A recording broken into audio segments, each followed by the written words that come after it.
আসসালামু আলাইকুম, সবাই কেমন আছেন? আজকে বেসিক থার্মোডাইনামিক্সের দ্বিতীয় পার্ট শুরু করব, এমসিকিউ। আমরা প্রথম দিনে 1 থেকে 13 পর্যন্ত ব্যাখ্যা সহ সমাধান করেছি। আজকে 14 থেকে 30 পর্যন্ত সমাধান করার চেষ্টা করব, আপনারা সবাই পাশে থাকবেন। 14 নম্বরে বলেছে থার্মোডাইনামিক্স এক্সটেন্সিভ প্রপার্টি কোনটি।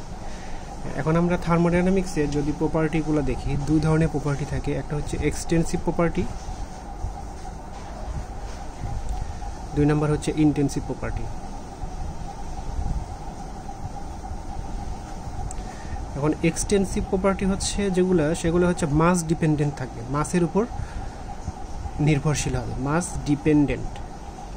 এই সংক্ষিপ্ত এই কথাটা মনে রাখতে হবে, মাস ডিপেন্ডেন্ট। এক্সটেন্সিভ মানে মাস ডিপেন্ডেন্ট, আর ইনটেন্সিভ মানে ইনডিপেন্ডেন্ট। এখানে ইন থেকে আমরা একটু মনে রাখতে পারি মাস ইনডিপেন্ডেন্ট, মানে মাসের উপর ডিপেন্ড করবে না, মাস ইনডিপেন্ডেন্ট। এই ইন থেকে আমরা মনে রাখতে পারি ইনডিপেন্ডেন্ট, মাস ইনডিপেন্ডেন্ট। এখন মাস ডিপেন্ডেন্ট কোনগুলো হতে পারে, যেমন ভলিউম। ভলিউমটা কি মাসের উপর ডিপেন্ড করে, ভলিউমের ইউনিট কি মিটার কিউব। এখানে যদি আমরা পার কেজিতে হিসাব করি তাহলে মিটার কিউব পার কেজি, মানে স্পেসিফিক ভলিউম হয়ে গেল। তাহলে এটা হচ্ছে কি একটা মাসের উপর ডিপেন্ডেন্ট হলো। এ ধরনের আরও আছে এনার্জিটা মাসের উপর ডিপেন্ড হতে পারে, পার কেজিতে হিসাব করতে পারি। আর মাস ইন্ডিপেন্ডেন্ট কোনগুলো, যেমন হচ্ছে প্রেশারের একক কি newton per metre square. Newton per metre square আমরা পার কেজিতে হিসাব করতে পারবো না, মানে এটা মাস ইন্ডিপেন্ডেন্ট। যেমন টেম্পারেচার কখনো পার কেজিতে হিসাব করতে পারবো না। আরও আছে, যেমন হচ্ছে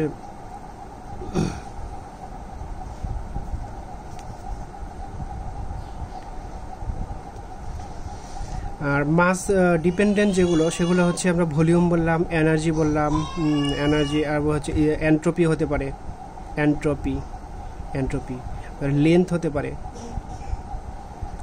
পারে। তাহলে এখানে আমরা একটু দেখি এক্সটেন্সিভ প্রপার্টি কোনটা, যে মাস ডিপেন্ডেন্ট, মাসের উপর ডিপেন্ডেন্ট। তাহলে চাপ কি মাসের উপর ডিপেন্ডেন্ট হতে পারবে না, তাহলে আয়তনটা মাসের উপর ডিপেন্ডেন্ট হতে পারবে। হ্যাঁ, তাপমাত্রা মাসের উপর ডিপেন্ডেন্ট হতে পারবে না। এখন ঘনত্বের একক কি কেজি পার মিটার কিউব। ঘনত্ব হচ্ছে রো, আমরা চিন্তা করি কেজি পার মিটার কিউব। তাহলে এটাকে আমরা কেজি তো আছে, এর সাথে কি আবার kg per metre cube per kg বলতে পারবো? এটা মাস ইনডিপেন্ডেন্ট। তাহলে এটা আমরা কোন সেকশনে চলে যাব, মাস ইনডিপেন্ডেন্ট। এটা মাসের উপর ডিপেন্ড করবে না। আশা করি বুঝতে পারছেন। আচ্ছা, আদর্শ তাপমাত্রা ও চাপ এনটিপিতে 1 মোল গ্যাসে মোল বাতাসের আয়তন কত, সবাই জানি 22.4 লিটার। আচ্ছা, কোনো গ্যাসকে তরলে পরিণত করতে হলে তাপমাত্রা কেমন হবে? এখন একটা গ্যাসকে যদি আমরা তরলে কনভার্ট করতে চাই, সেটা হচ্ছে অবশ্যই এটার চাপ বৃদ্ধি করতে হবে যতটুকু সম্ভব। এই যে একটা ক্রিটিক্যাল পয়েন্ট আমরা চিন্তা করি, এটা হচ্ছে টিএস ডায়াগ্রাম যদি আমরা হয়, তাহলে এই ক্রিটিক্যাল পয়েন্ট থেকে, মানে সংকট পয়েন্ট, এই সংকট পয়েন্টের আমরা যত কাছাকাছি করা যায় প্রেশারটা আমরা বাড়াবো, কিন্তু টেম্পারেচারটা যত কমানো যায়। হ্যাঁ, এটা হচ্ছে -160 ডিগ্রি সেন্টিগ্রেডের কাছাকাছি হয়। তাহলে এই তাপমাত্রায় যদি আমরা কোনো গ্যাসকে আনতে পারি, মানে ক্রিটিক্যাল তাপমাত্রার নিচে, মানে প্রেশার বাড়াবো কিন্তু টেম্পারেচারটা -160 ডিগ্রির কাছাকাছি আনবো, তাহলে তখন আমরা এটা লিকুইডে কনভার্ট করতে পারবো। তাহলে এইটা হচ্ছে লিকুইড পয়েন্ট। তাহলে আমরা বলতে পারি কোনো গ্যাসকে তরলে পরিণত করতে হলে আমার তাপমাত্রা কী করতে হবে, এটা সংকট তাপমাত্রার কম হতে হবে, ঠিক আছে। আর চাপ বাড়েও এটা করা যেতে পারে। আর আরেকটা পয়েন্ট এটা মনে রাখবেন, যে যখন গ্যাসটা এই ক্রিটিক্যাল পয়েন্ট সংকট তাপমাত্রায় পৌঁছে যাবে, তখন কিন্তু এটা আর তরলে কনভার্ট করা সম্ভব হবে না। এটা একটু মাথায় রাখবেন। এখানে যে বলা আছে, গ্যাসের তাপমাত্রা সংকট তাপমাত্রা বা এর চেয়ে বেশি হলে সেই গ্যাসকে চাপ প্রয়োগ করে কখনোই তরল করা সম্ভব না। আচ্ছা, এখন আমরা গ্যাসের কনস্ট্যান্ট আর, এটি দুই আপেক্ষিক তাপের এটা কি বিয়োগফল। আমরা জানি এই আরটা হচ্ছে কি দুইটা আপেক্ষিক কনস্ট্যান্ট, আর হচ্ছে CP minus CV, specific heat at constant pressure আর specific heat at constant volume. মানে কনস্ট্যান্ট প্রেশারে আপেক্ষিক তাপ এবং কনস্ট্যান্ট ভলিউম আপেক্ষিক তাপদের অনুপাতটাই হচ্ছে এই আর। এখন এটা হচ্ছে বাতাসের জন্য আমরা চিন্তা করি 1.005 kilo joule per kg kelvin, আর এটা হচ্ছে 0.718 kilo joule per kg kelvin. তাহলে এই দুইটা থেকে আমরা যদি এটা বিয়োগ করতে পারি 1.005 মাইনাস 0.718, তাহলে 0.287 kilo joule per kg kelvin. এই কনস্ট্যান্টের মান হচ্ছে 0.287 kilo joule per kg kelvin. এটা অনেক সময় পরীক্ষায় এসে থাকে। আচ্ছা, ধ্রুব চাপে বাতাসের আপেক্ষিক তাপ কত? মানে কনস্ট্যান্ট প্রেশারে আপেক্ষিক তাপ কত? কনস্ট্যান্ট প্রেশারে আমরা এই যে সিপিটা শিখলাম না, CP 1.005 kilo joule per kg kelvin. এখন এটা দেখেন, এটা কিন্তু এই মানটা নাই। তাহলে আমার কিলো ক্যালোরিতে যদি হয় তাহলে কিলো জুলে দেয়া, এটা আমরা শিখছি কিলো জুলে। এখন কিলো ক্যালোরি কত হবে? 1 কিলো ক্যালোরি আমরা জানি 4.18 কিলো জুল। তাহলে 1 কিলো ক্যালোরি সমান 4.18 কিলো জুল। তাহলে 4.18 দিয়ে যদি ভাগ দিই তাহলে এটা কিলো ক্যালোরিতে চলে যাবে। তাহলে 1.005 ডিভাইডেড বাই 4.18, তাহলে 0.24 kilo calorie per kg kelvin. এই দুইটাই আসতে পারে, এটা দুইটাই মাথায় রাখতে হবে। একটা হচ্ছে 1.005 kilo joule per kg kelvin, আর এটা 0.24 kilo calorie per kg kelvin. এখানে একটু লেখেন তাপের মেকানিক্যাল ইকুইভ্যালেন্টকে আমরা জে দ্বারা প্রকাশ করি। এখন আমরা এই ওয়ার্ক ডান ডাব্লু সমান জে এইচ, এই সূত্রটা জানি, আর জে সমান ডাব্লু বাই এইচ। এই মেকানিক্যাল ইকুইভ্যালেন্টকে আমরা জে দ্বারা প্রকাশ করি। এই জে সমান আমরা জানি 0.418 kilo joule per kg kelvin. এখন এই 4.18 কেজি ক্যালভিনকে আমরা কিলো ক্যালোরিতে যদি কনভার্ট করতে চাই তাহলে আমরা জানি না 1 কিলো ক্যালোরি সমান 4.18 কিলো জুল। আচ্ছা, এটা আমরা এখানে কি এককে দেয়া আছে একটু দেখি। Joule per kilo calorie, kg metre per kilo calorie, kg joule per kg, আর 4.186 কিলো জুল পার কেজি। তাহলে আমরা kg metre per kilo calorie, এটা হচ্ছে কেজি মিটারে যদি আমরা একটু কনভার্ট করি কেজি মিটার। আচ্ছা, এটা একটু ভালো করে সবাই লক্ষ্য করেন। যে হচ্ছে 4.18 kilo joule per kg kelvin. এখন এইটাকে আমরা কেজি মিটার এই এককে কনভার্ট করব, kg metre per kg kelvin.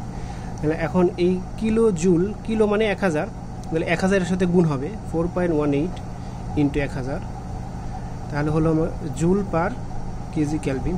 আর জুলকে আমরা যদি ভাঙাই তাহলে জুল সমান হচ্ছে নিউটন মিটার, আর নিউটন মানে হচ্ছে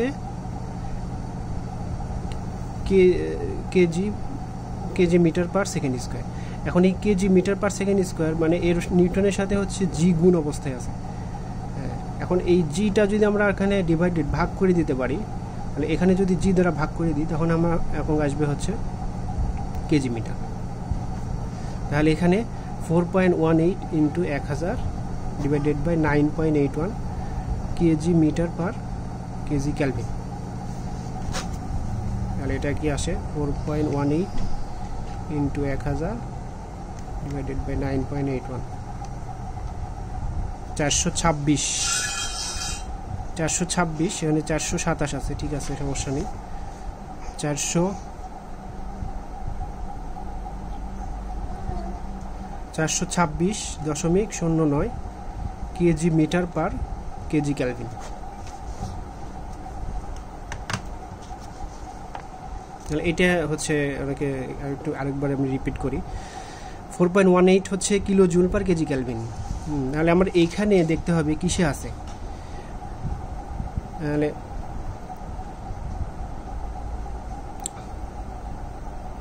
kg metre per kilo calorie, sorry এখানে 4.18 kilo joule per kilo calorie হবে, কিলো ক্যালোরি হবে। এখন এই কিলো জুলটাকে আমরা কেজি মিটার পার কিলো ক্যালভিনে করব, কিলো ক্যালোরি করব। এখন এটাকে কিলো মানে 1000 গুণ অবস্থায় আছে, 1000 গুণ করলাম, আর এই জুল মানে হচ্ছে নিউটন মিটার, আর নিউটনের মধ্যে জি গুণ অবস্থায় থাকে, এই জন্য আমরা জি দ্বারা ভাগ করে কেজিতে কনভার্ট করে নিয়েছি।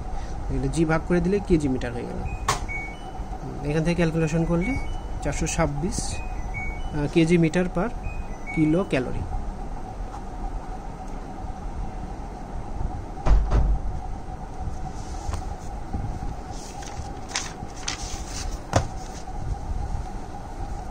আচ্ছা, বয়েলের সূত্র তো আমরা সবাই জানি, টেম্পারেচার কনস্ট্যান্ট থাকে, মানে P1 V1 = P2 V2।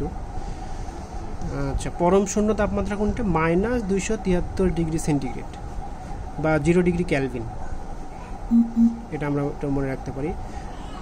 এখন এই -273 ডিগ্রি সেন্টিগ্রেড তাপমাত্রায়, পরম শূন্য তাপমাত্রায় আদর্শ গ্যাসের আয়তন শূন্য হয়, আর এখানে এনট্রপি এবং এনথালপি শূন্য থাকে।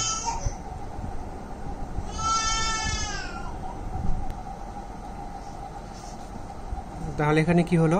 পরম শূন্য তাপমাত্রা -273 ডিগ্রি সেন্টিগ্রেড বা 0 ডিগ্রি ক্যালভিন, পরম শূন্য তাপমাত্রা কি এনট্রপি বা এনথালপি এটা শূন্য থাকবে, আর আয়তন হচ্ছে শূন্য হবে, আদর্শ গ্যাসের আয়তন শূন্য হবে। আর বয়েলস ল পিভি সমান কনস্ট্যান্ট জানি। এখন বলি in steady flow process the ratio of, steady flow process কি? হিট ট্রান্সফার কনস্ট্যান্ট থাকবে, ওয়ার্কটা কনস্ট্যান্ট থাকবে, mass flow inlet and outlet same থাকবে। এটা হচ্ছে স্টেডি ফ্লোর একটা কন্ডিশন, সবগুলোই হচ্ছে স্টেডি ফ্লোর কন্ডিশন। আচ্ছা, the entropy is an irreversible cycle process. Irreversible cycle প্রসেসে এন্ট্রপিটা কি হয়? আমরা যে ইরিভার্সিবল সাইকেল প্রসেস গতদিন আমরা একটু দেখছিলাম,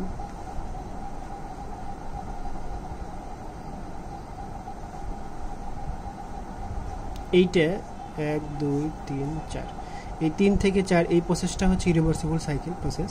তাহলে ডিএস সমান ডিকিউ বাই টি। তাহলে এই এখানে বলছে যে ইরিভার্সিবল সাইকেল প্রসেসে এন্ট্রপিটা কি হয়? কনস্ট্যান্ট থাকে, ডিক্রিজ হয় না ইনক্রিজ হবে?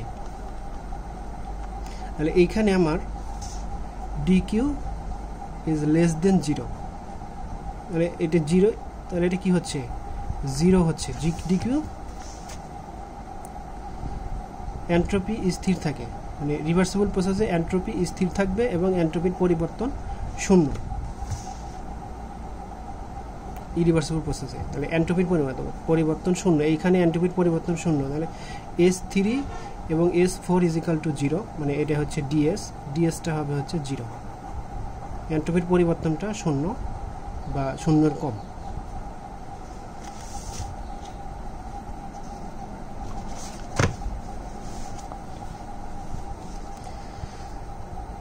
আচ্ছা, এইখানে আমরা একটা প্রসেস দেখতে পাচ্ছি যে 1 2 3 আর 1 4 3, এই দুইটা একটা সাইকেল। তাহলে 1 2 3 এইখানে বলছে যে 1 2 3 সাইকেলে হচ্ছে 100 কিলো জুল হিট অ্যাবজর্ব করে, আর কাজ হয় হচ্ছে 60 কিলো জুল।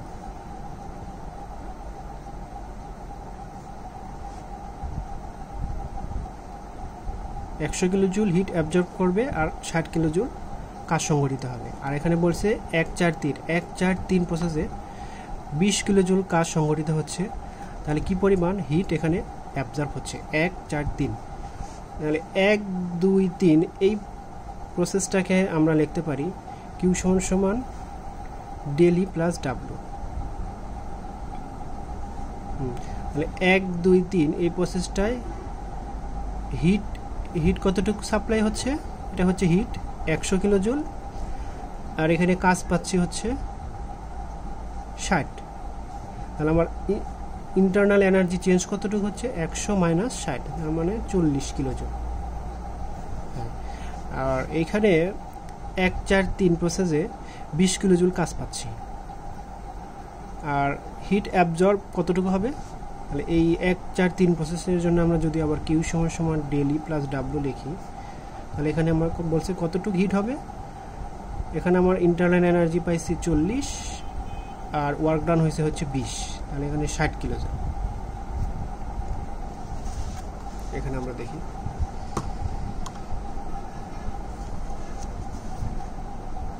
কিউ সমান সমান ডেলি প্লাস ডাব্লিউ, তাহলে কিউ এর মানটা বের করব আর আবার ইন্টারনাল এনার্জি আগে বের করে নিছি আর ওয়ার্ক ডান হচ্ছে 20, তাহলে 40 আর 20 হচ্ছে 60 কিলোজুল। এখানে আমরা একটু দেখি work done in pre expansion process. মানে প্রি এক্সপানশন প্রসেসে কোনো কাজ হবে না, কাজ হবে হচ্ছে 0। কেন 0 হচ্ছে, এখানে আমরা ফিজিক্সের আমরা কাজের সূত্র জানি কি, force into direction, force into ডিরেকশনে মানে কতটুকু ডিসপ্লেসমেন্ট হলো আর কি সেটা। আর যদি আমরা গ্যাসের ক্ষেত্রে চিন্তা করি প্রেশার ইনটু ভলিউম, তাহলে এখানে প্রেশারটা দেওয়া হচ্ছে না, মানে ফ্রি এক্সপানশন হচ্ছে, তাহলে প্রেশারটা 0 হলে এখানে কাজে 0। এখন বলছে n সমান 0 হলে equation PV to the power n is equal to constant. তাহলে PV to the power n constant, এইটা একটা কি পলিট্রপিক প্রসেস। এই পলিট্রপিক প্রসেসে যদি n এর মান 0 ধরা হয় তাহলে পি সমান কনস্ট্যান্ট হচ্ছে, পি সমান কনস্ট্যান্ট হলে কি প্রেশার কনস্ট্যান্ট। আর যদি n এর মান 1 ধরা হয় তাহলে পিভি সমান কনস্ট্যান্ট হচ্ছে, তাহলে কি টেম্পারেচার কনস্ট্যান্ট। এভাবে এটা বের করা যায় আর কি। আর n এর মান যদি গামা হয় তখন এটা পলিঅ্যাডিয়াবেটিক প্রসেস ধরতে পারবো আর কি। The value of specific heat at constant pressure CP is, তো সিপি আমরা জানি সিপি আর সমান সমান কি সিপি মাইনাস সিবি, আর সমান সমান সিপি মাইনাস সিবি। তাহলে এটা কি অবশ্যই বড় 1.005 আর এটা হচ্ছে 0.718, তাহলে এই মানটা হচ্ছে বড়,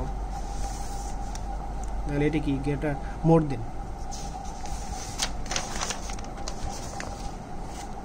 আরেকটা দেখি the value of the gas আর কনস্ট্যান্টের মান তো আমরা বের করে নিলাম এখানে। The specific heat of water, এবার ওয়াটারের স্পেসিফিক হিট, ওয়াটারের মানে পানির স্পেসিফিক হিটটা যদি ওই চিন্তা করি যে 4.18 কিলোজুল পার কেজি, 4.18 কিলোজুল পার কেজি,